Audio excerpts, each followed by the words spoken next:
The Dart River rises among the high mountains of New Zealand's South Island. It is fed by meltwater from snowfields and glaciers high in the mountains, and this gives it its grey-green colour. These waters bring down with them rocks, boulders and gravel, giving the riverbed its characteristic stony appearance. In areas like this, rainwater rushes swiftly down the steep mountainous sides of the valleys, turning the river into a torrent which sweeps the rocks and gravel downstream. The effects can best be seen from the air. The riverbed becomes a maze of channels amid rocks and gravel deposited by successive floodwaters. Some channels are deep, others are very shallow, but all are constantly changing. Each flood creates new channels and closes off old ones. Navigating these waters by boat presents two major challenges. What kind of boat can cope with such a shallow and rocky riverbed? And how can a boatman know which channels are open and which have been closed by yesterday's floods? New Zealanders are inventive people and have somehow managed to solve both of these problems. Back in 1957, a New Zealander called Bill Hamilton invented the jet boat. A powerful inboard engine drives an impeller housed inside a tube in the bottom of the boat, which sucks water in from the front and pushes it out through a nozzle at the stern in a high-speed jet stream. The boat is steered simply by directing the jet stream. This means that there is no propeller or rudder to get fouled on the stony bed of the river. Although the jet boat needs about 2 feet of depth in which to get started, once up to speed, it can operate in as little as 4 inches of shallow water. The result is a boat which is highly manoeuvrable and capable of making swift 360-degree turns in fast-flowing waters. Our boat takes up to 12 passengers. Once we are all aboard, the boatman first drives us around the quieter spots in the river and points out items of interest. The valley here has found that crack in the rock and has continued to do the work and carved out this lovely little chasm which runs for about 750 metres or so up the side of the mountain. Then he wants to stop and tell us about the boat and about the rest of our journey. There is no problem about finding a place to stop. He simply runs the boat aground. Jet boats are very robust, and being grounded in shallow water and gravel does them no harm. These guys here, we've basically got a big water pump in the back, just to simplify matters, guys. It's rather a large water pump that's driven by a 350 V8 Chevrolet motor, and what it does is it sucks water up through a rectangular hole. It's about so large and it's situated in the bottom of the boat back towards the rear there, so the water gets sucked up through that hole, runs through an internal propeller which then thrusts the water out the back under a great deal of pressure through it's kind of like a large hose nozzle. It's about so large in diameter.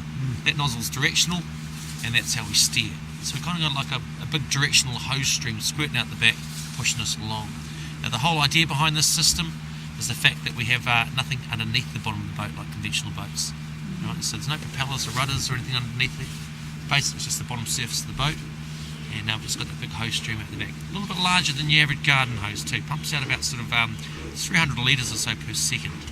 So it's, yeah, a lot of water coming out the back, pushing us along there. And all going well and up and running along the plain, we should be able to run in water between 10 to 12 centimetres deep. All going well. It's all going well. And you'll see what I'm talking about in a wee while.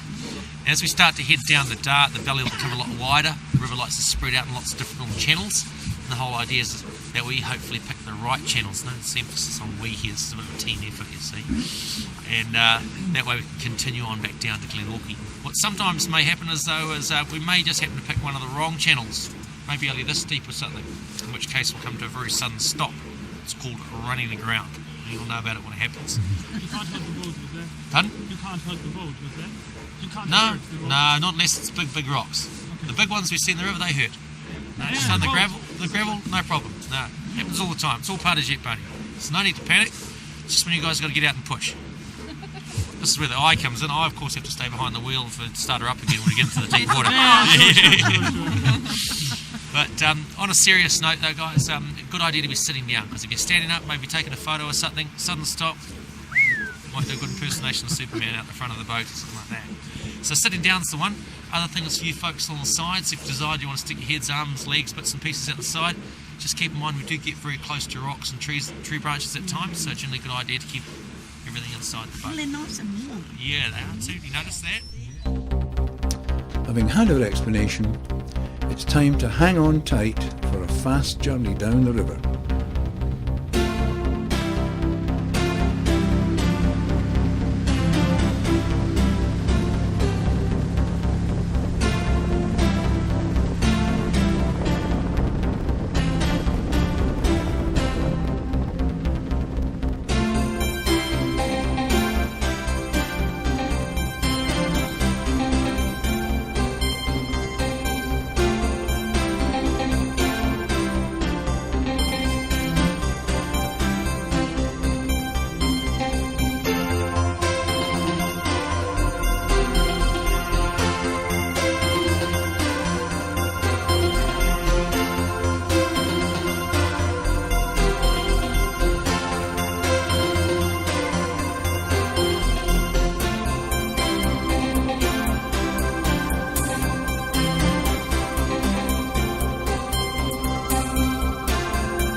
Navigating the jet boat in waters like the Dart River is down to the skills and experience of the boatman.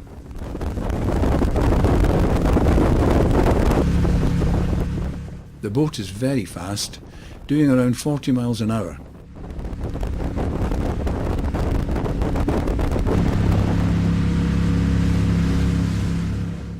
The boatman steers us very close to some of the rocks, and we wonder why.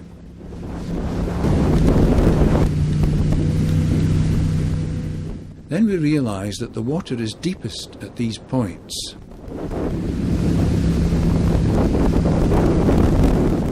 As the boat swings round the rocks, it often slides across the river towards the shallows.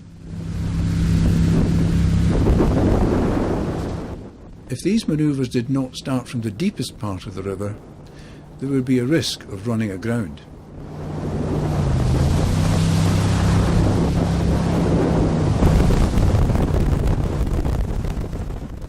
We are out here in autumn, just before New Zealand's winter sets in.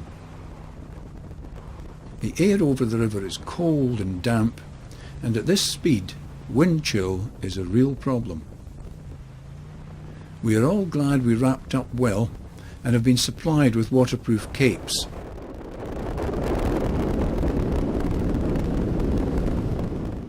As we speed down the river, we cannot help but admire the skill of the boatman.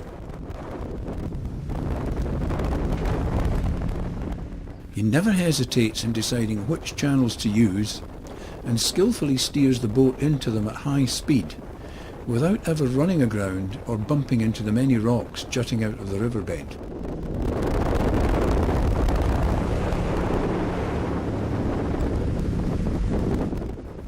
The journey is truly exhilarating, with many thrills, but fortunately no spills. As with all truly enjoyable experiences, it seems to come to an end too soon, as we reach our landing point and have to leave the jet boat so that it can take others on their thrilling journey.